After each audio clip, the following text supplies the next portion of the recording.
এই আন্দোলনটারে যদি আপনারা মনে করেন যে এখন আপনারা সরকার পতন করবেন, আপনারা মাননীয় প্রধানমন্ত্রীকে কোনোভাবেই দেখতে চান না, তাই এই আন্দোলনে তো আমরা সব একমত না।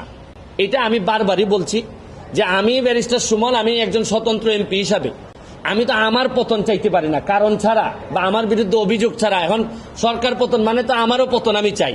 প্রশ্ন হচ্ছে গিয়ে কোটা আন্দোলনের জন্য আসছিলেন, আপনারা সফল হয়েছেন এবং এটা মানতে বাধ্য হয়েছে সবাই, এটা আদালতের মাধ্যমে আসছে। এখন আপনারা বিচার চাইতে পারেন যে কোন কোন জায়গায় অন্যায় হয়েছে।